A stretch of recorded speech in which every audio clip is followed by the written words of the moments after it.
For a great cup of joe, there's one thing you should know. Your morning brew can also be playful. Buff Boy Brewing guys make the temperature rise. And you surely feel naughty when you swallow our coffee. If you want some real heat, give your mouth a fine treat. You will want some more, rest assured. Buff Boy Brewing, you can't get enough of. It's time for The Scribble, your weekly fix of celebrity chats, bizarre stories in the news, and basic random chatter with best-selling author and syndicated radio host Jeremy Bradley. Make sure your seat is in the upright and locked position and your barf bag is securely in place. Here's Jeremy Bradley. Thank you very much, Larson. Jeremy Bradley here. This is The Scribble. Happy episode 420, everybody. It is our 420th weekly episode of this goddamn show. Can you believe that? I don't even know the math. 8 years? How many years is 420 weeks? Somebody who's a numbers person, tell me. We've been doing it a long time. And so this week on the show, I kind of previewed it last week. We're going to be playing for you our segment with Tommy Chong. You know, he's one half of Cheech and Chong from back in the day. He was on the radio with me back in, let me get this date again, I think it was 2018. He was on the radio with me. We posted it online November 30th, 2018, which means we would have taped it for the radio probably a couple of days before. We taped it sometime in November. And then we ran it on this podcast. Let me get that date for you. We ran it on episode number 205, which was January 17th, 2019. So I don't remember back then, but we obviously pre-taped, and then we either had a backlog of celebrity guests or segments, whatever, and we didn't get to air it until January 17th on the podcast. Nevertheless, it was still a fascinating chat because the reason why I wanted to talk with Tommy, oh God, here we go, everybody. By the way, not high, never done marijuana, cannabis, whatever you want to call it, never done it in my life. But I'm just excited because I know that marijuana, cannabis, whatever we're calling it, pot, weed, is a community. It's a culture. It's not something that I participate in, but I'm not... It's not that I'm against, it's just not for me. So I don't want anybody to think that I'm judging whatever. I've never had an interest in it, right? It's like people who've never had a sip of alcohol. I look at that and go, oh my God, you've never, just as people would say to me, you've never tried weed before? No, I haven't. But again, it's just a choice. I'm not judging you for doing it. So it was interesting to talk with Tommy. And then I knew of Cheech and Chong, like the characters. I'd known about the movies, you know, Up in Smoke and the comedy and things like that. But I'd never had a conversation with somebody about cannabis before until Tommy was on the radio with me. Now, when we did the segment, he was coming to my hometown of Winnipeg, and then I ended up going to the show with my cousin. And my cousin, who was, I would say he was early 20s, I guess, at that point. I had no idea, because I had posted something on social media, whatever it was, about the preview of the entertainment segment that we did, right? The celebrity interview that I was running. And my cousin chimes in and texts me and is like, you talked with Cheech and Chong? I said, well, just Tommy. And I said, I'm going to the show. And he's like, oh my God, can I come? Now, I didn't realize, right? Tommy Chong and Cheech Marin are very old men. They're, in their 80s now. I didn't know that a 20-something-year-old kid, first of all, knew who Cheech and Chong are, and secondly, would want to come to the show. Like, I just thought that was very weird. So then I was kind of like, all right, fine, whatever. Like, it's tonight, so I mean, if you're, free on a Tuesday night or whatever the hell day it was, okay, yeah, let's, come to the show with me. And my cousin was just like, this was like rock star status that my cousin felt, because he was telling all of his friends, I'm going to go see Cheech Chong. And then I said to my cousin, like, well, I'm going backstage after to like meet them and have a chat with them. So if you want to come for that, he was almost like shitting his pants, my cousin was.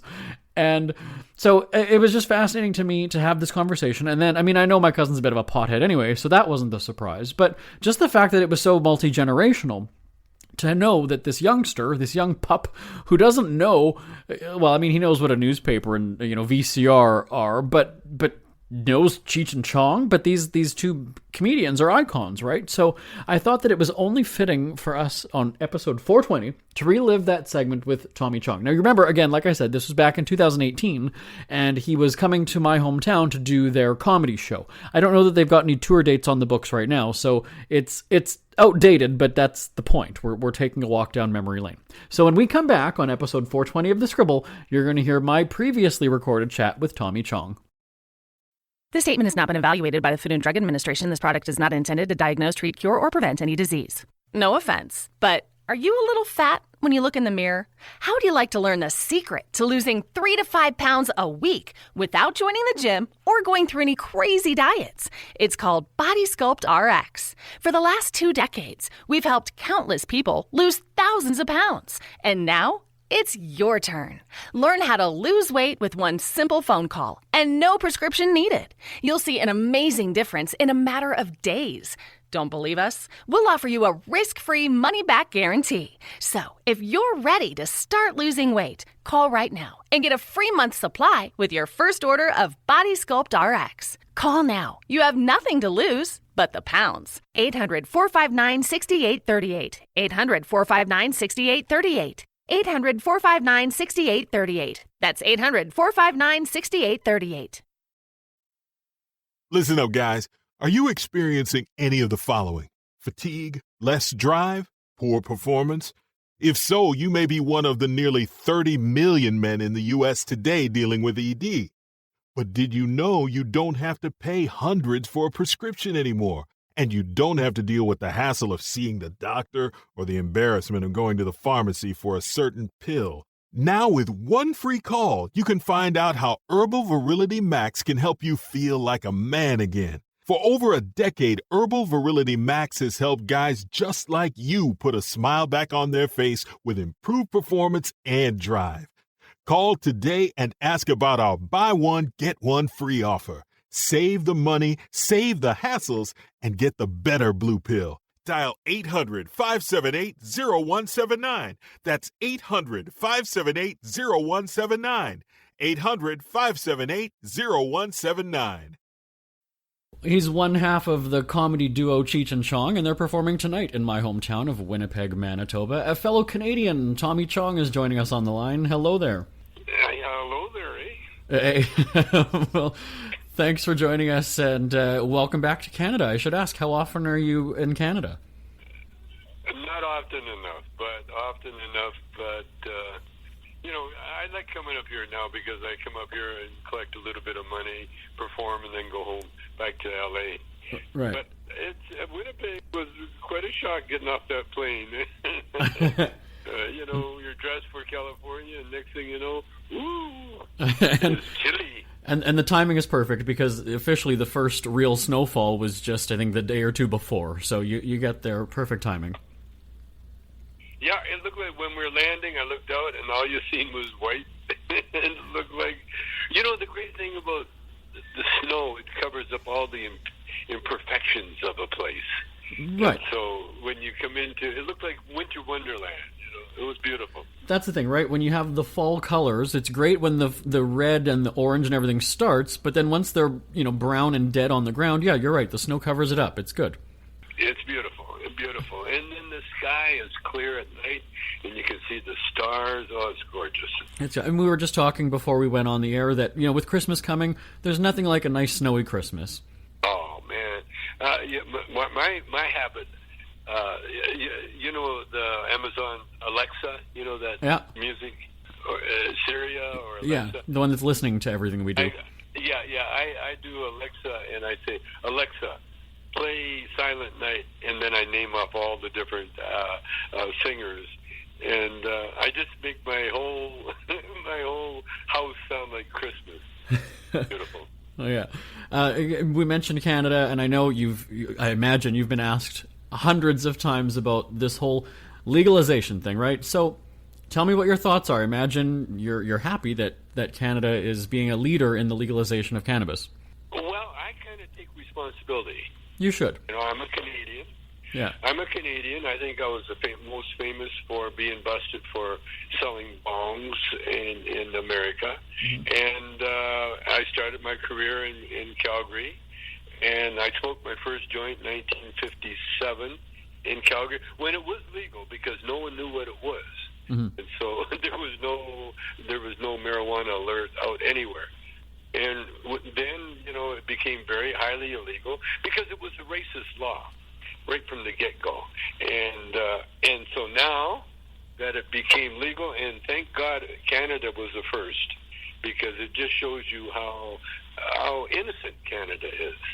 And once it became legal, this company in Victoria flew me up on a private jet to Victoria to celebrate the legalization, and it's been just a blast ever since. And Canada has the stock market, because it's legal in the Canadian government.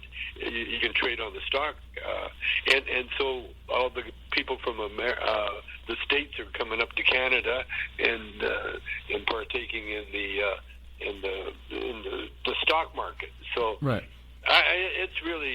It's really mind-boggling. And the good or the bad news is that it'll probably shorten Cheech Chong's career, because we were totally based on pot being illegal. Right. Now, we talk entertainment and pop culture on the show, and we don't really get political, but did you think that Canada would allow it nationally before the U.S.? Because when I was growing up, I always thought, hey, you know what, in the States, they're more progressive, they're more with the times. Canada is a little bit more reserved and uptight. Did you see us beating the States to the punch nationally? Well, you got to remember, Canada is like one big state. Right. That's true. To the States. And in California, and there's all in Washington and Portland, we had medical marijuana back in 1988 in California, where you could get pot medically. And so we were ahead of the game there, because Jack Herrera, the pot activist that wrote "The Emperor Wears No Clothes," yeah. Him and I, he called me up when it was medically illegal, and we got a medical, a big letter from the doctor, Idleman, Dr. Richard Idleman, and then we took it to Kiko and had the letter shrunk into a card. And so Jack and I each had our own legal medical marijuana card. And when I got busted for bongs, I showed him my card, and of course the feds just laughed at me. But yeah, the thing is about Canada, being the government. I love the government. I mean, they got some kinks, some weird things going on. Like I said, they won't allow celebrity endorsements. Right. We're going to let that slide for a little while, and then I'm going to take them to court and find out, let the court decide why a Canadian boy like Tommy Chong can't promote his own pot, Right. Because that seems to violate some kind of Canadian freedom that I know I must have somewhere. But no, it's see, marijuana, the reason it's legal is because they found out it's a medicine.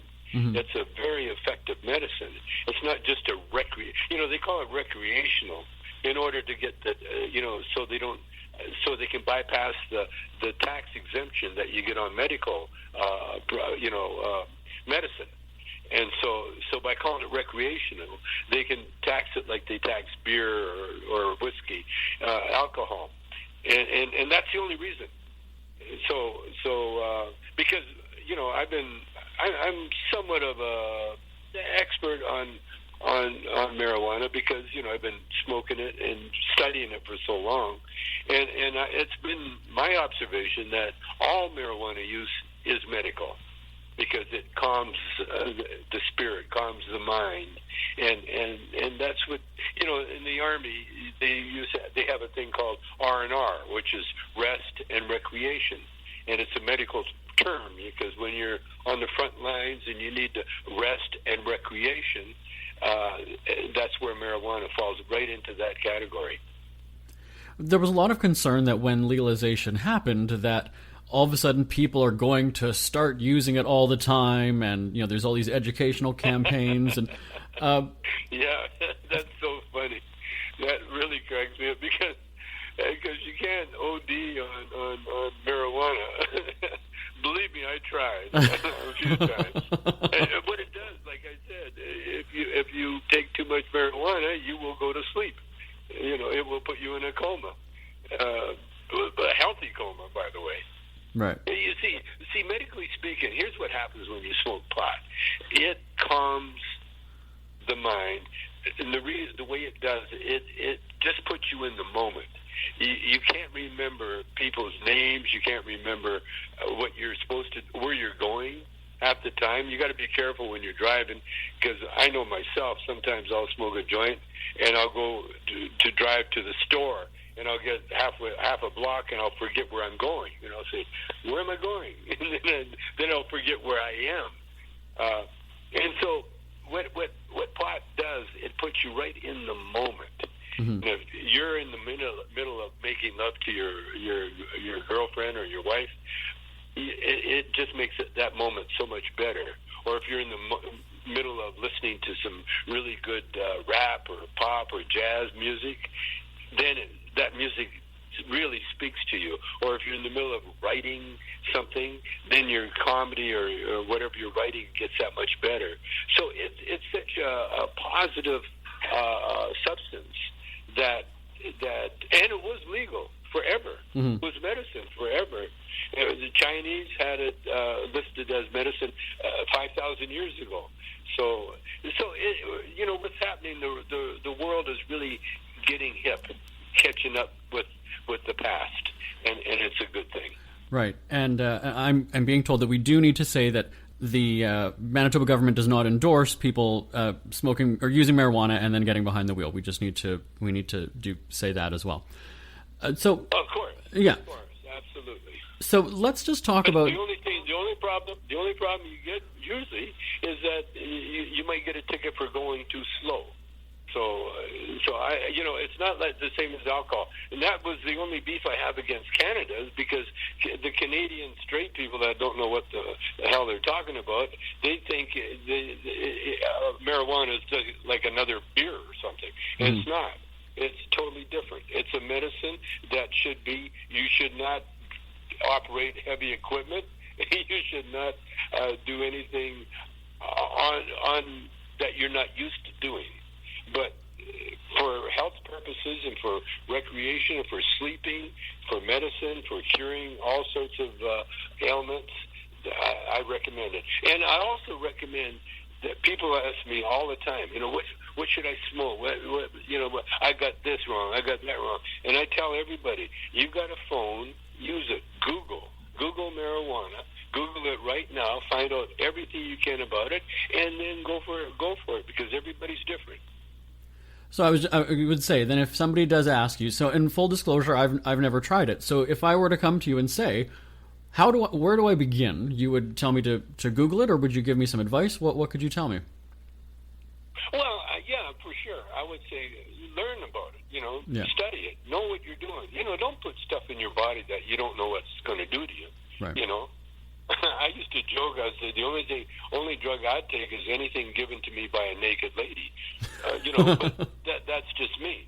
So what I would tell you is that maybe you're not ready for it. Because like I say, it will put you in the moment. Now, if you're in a good moment in your life, you're not fearful, because a lot of times people, they get they believe all the hype and the lies that they spread about marijuana, where it makes you want to kill your wife or something. It depends on who's smoking it.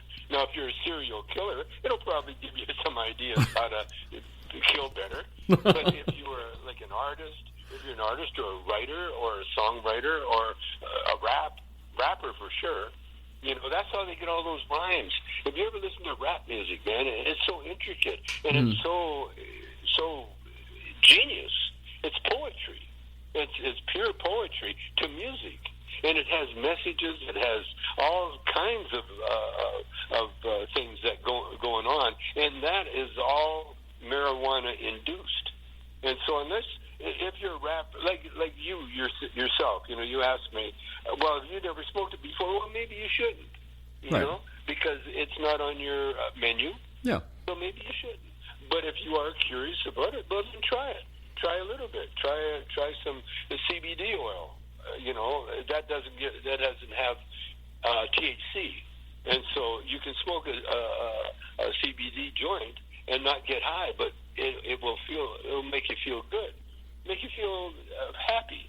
Right. See, they used to call it wacky weed because it made you happy, it made you laugh. That's why Cheech and Chong we were so popular because we did our humor for the marijuana smokers. And so you'd get high listening to Cheech and Chong and laugh until you cried at the stupidest things. Right. And so it's wacky weed, it's happy weed. Yeah. And if you're afraid of that, you know, if you're paranoid or schizophrenic or any of that, then I would say no, don't go near it. You know, don't touch it.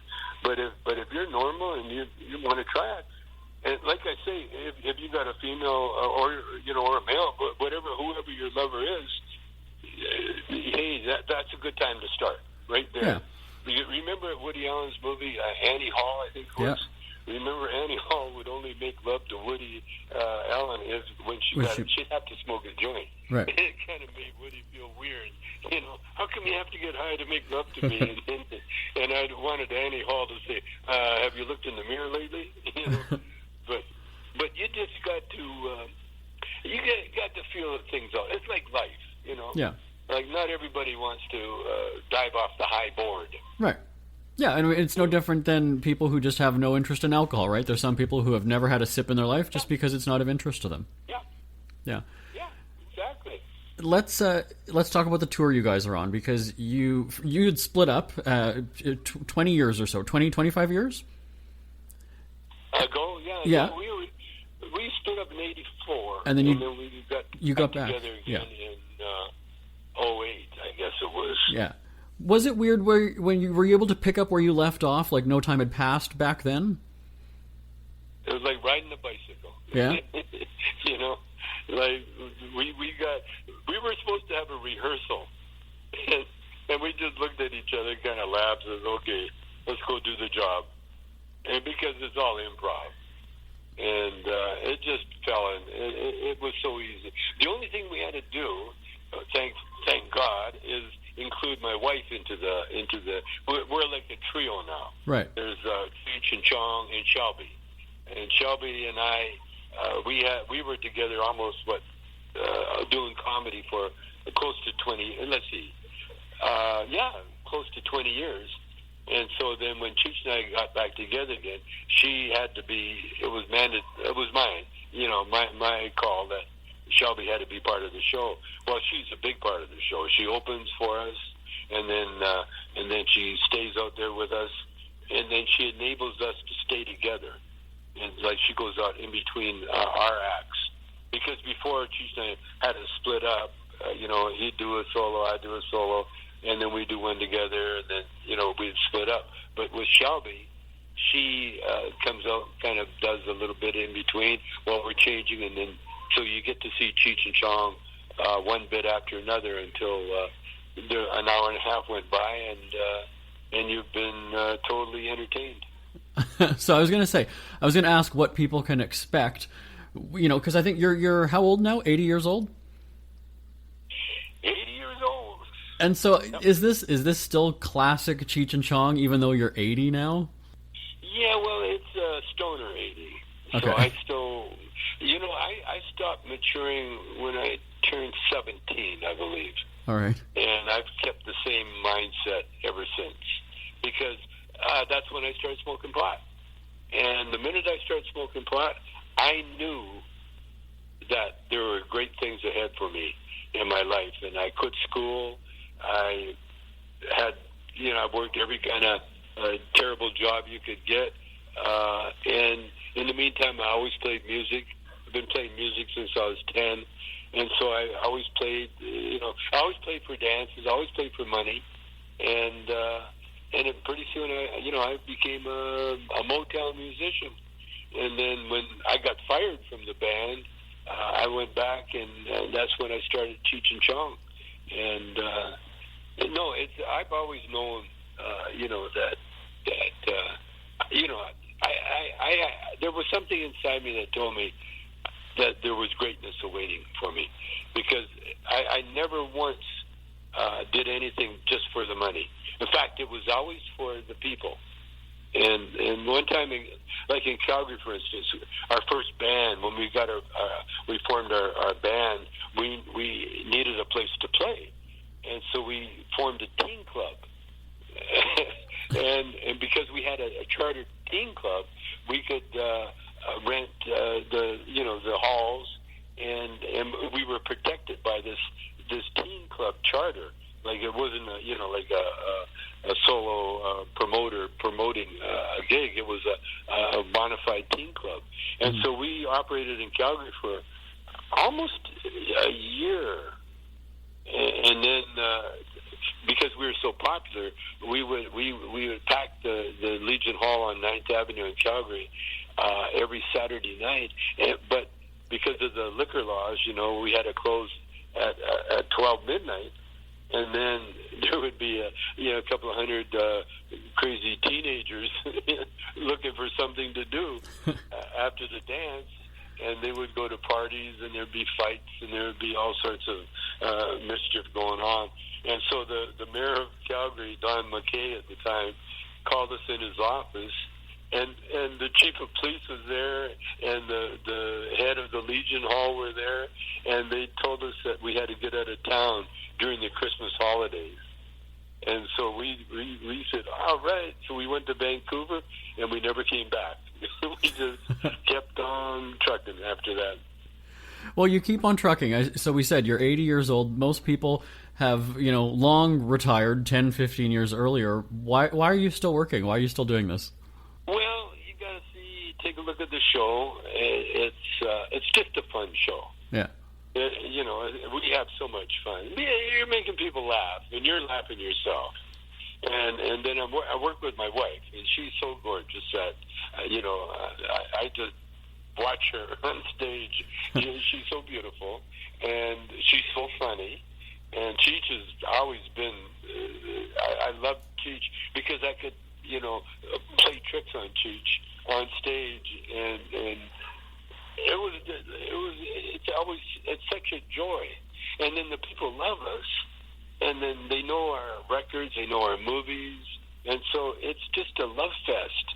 It's like Woodstock every time we go on stage, and so that's what keeps me young.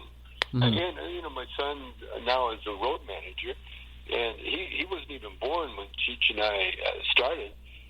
Cheech and I got together in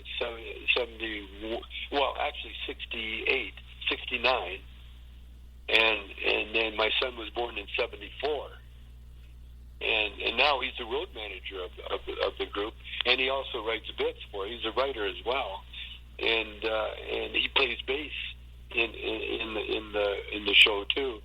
So it's such a family affair. Kind of like Willie Nelson. When Willie goes out, he brings his whole family, and that's what I do. And so there's no reason to. It's not a job. It's a vocation. Yeah, you're almost like you're playing is what you're doing. Yeah, exactly. Yeah, exactly. And then when you go on the road, we stay in the nicest hotels. We got nothing to do all day except sleep and eat and work out. And then we go do the show, and then we sign autographs after the show. And then we usually go home or go to another gig, which we're going to do. And then we go home. And so we've had a weekend. We make a nice bundle, more money than I used to make in a year in one night. Yeah. And so there's no reason not to do it. You know what I'm saying? Oh, absolutely. Yeah. Why not? Why not? And This statement has not been evaluated by the Food and Drug Administration. This product is not intended to diagnose, treat, cure, or prevent any disease. Are you in bad pain? You know what I mean. Your knees hurt, your shoulder hurts, and your back. Oh my God, your back. They're constantly killing you. And I'm sure you've tried every pain pill or cream available at the drugstore. Am I right? Well, here is something you haven't tried. Pain Absolve.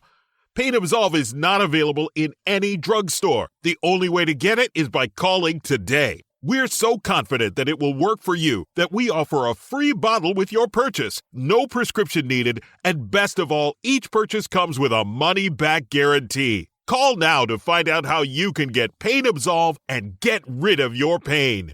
Call 800-319-0582. That's 800-319-0582. 800-319-0582. Call today, 800-319-0582.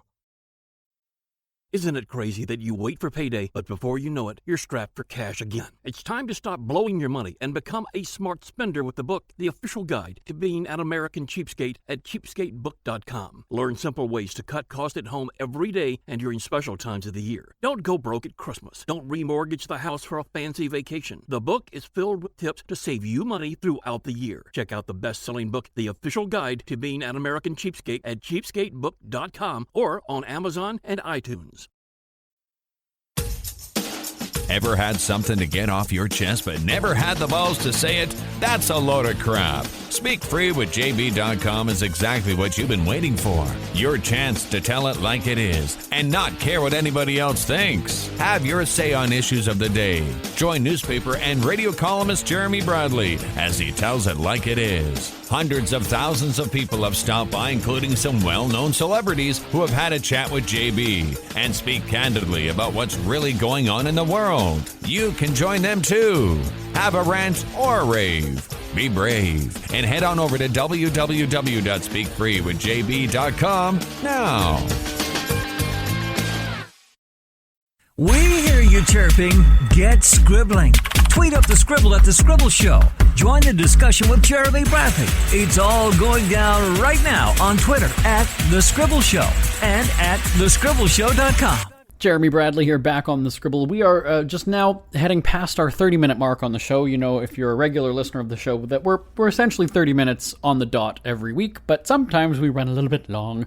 And, you know, it's fascinating because I did listen to the segment again, and it's just kind of funny because I listened to that and I learned quite a lot about it, right? I mean, if you're an outsider, if you're not part of that culture, as I mentioned, you just think, oh, it's a bunch of stoners and whatever. Now, you know, I listen to people like, you know, Bill Maher, you know, people who partake, and I get it. Again, it's still not for me, but I get it. I understand that people, it's no different than when you do a, you know, wine night with the girls like I do, or margaritas or whatever, any sort of a, it's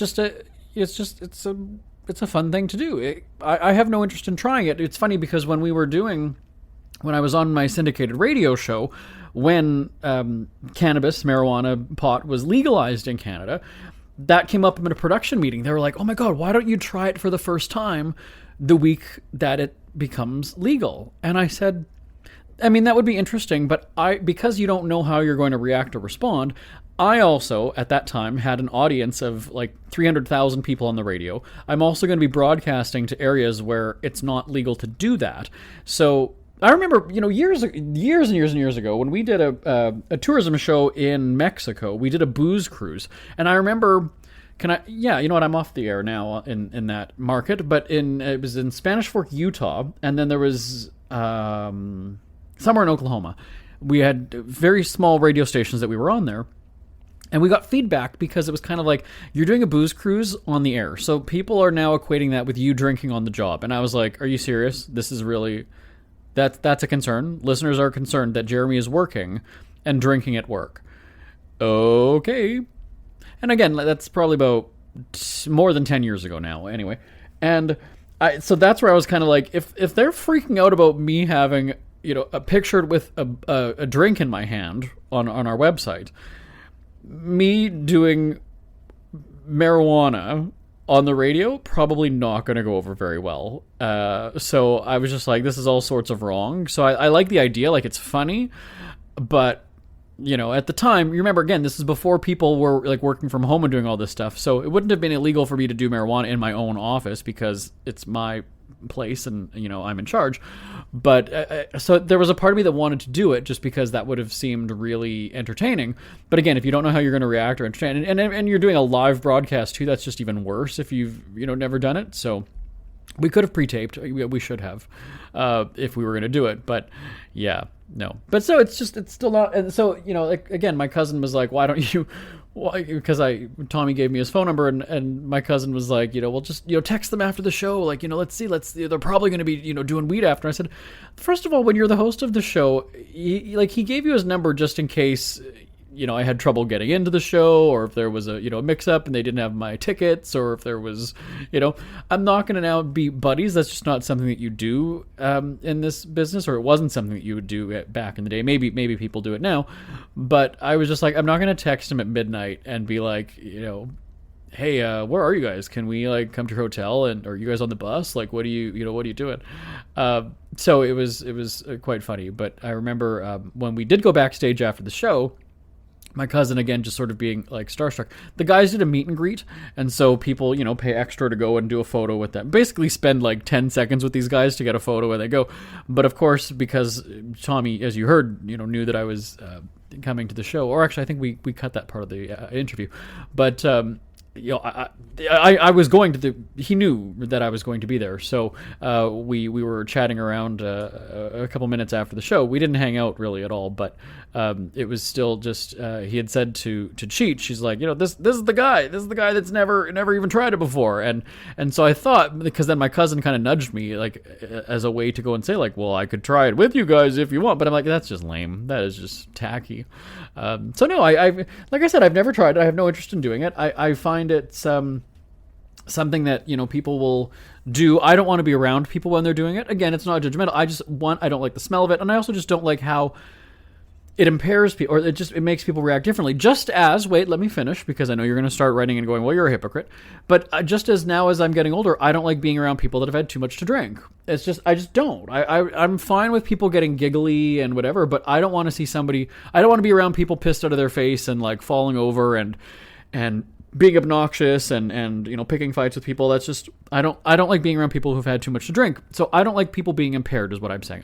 So when people are getting high, if it relaxes them and it chills them or whatever, fine. I've been at a party. I've been at, I was about to say, I'm looking at across the room at somebody now. I was at your birthday. I know you, I'm not going to throw you under the bus and name, but it was just, that was kind of my time to exit though. When they started to do that late at night, it was, the regular party was happening. It was great. We had cake, we had music, we were in the backyard doing a barbecue, and then it got dark, and it's now 10 o'clock, 11 o'clock, and that's when the smoke started to come. That was just my time to exit. And again, that's fine. I'm not judging, but I just didn't want to be around, the smell and, because people, the tone changed, and that's just not fun for me. So that's cool that they did that and partied into the night. Great. But I left, at midnight or whatever the hell time it was, and that was fine. So it's just not for me. But again, maybe we should have done that for episode 420 of the podcast. Maybe we should have tried it. But anyway, tell me your thoughts. Are you, is the term still pothead? I don't even know. That's probably offensive now, in this day and age, but share your thoughts with me live at jbonair.com. And also too, if you have seen Cheech and Chong, do their live show, I definitely want to hear from you, because it was, like I said, not my culture, not my kind of scene, but funny as hell. Like, I think that, like, I know my parents, maybe they did back in the day, maybe they did marijuana way back when. They're in their 60s now, but, when they were teenagers in, the 60s, 70s kind of a thing. But I remember my dad really finding Cheech and Chong funny. And so I don't know that you have to partake to enjoy their comedy and their, what they do. But I remember my dad really, not idolizing them, but certainly appreciating, their humor. And my dad doesn't find a lot of things funny. So anyway, live at jbonair.com is the email address, live at jbonair.com. Somebody also had said, wouldn't it be funny if episode 420 was on 420? We're in March now, so we're kind of close, but not quite. My name is Jeremy Bradley. This is The Scribble. Thanks for tuning in today. Appreciate your time and attention. Always love your feedback, as long as it's positive. And I will talk to you same time, same place next week. Bye-bye for now. Want more Scribble? Check out thescribbleshow.com for past shows, celebrity interviews, cheapskate tips, and more. That's at thescribbleshow.com and on Twitter at The Scribble Show. The Scribble is a speak-free media presentation. If you want some real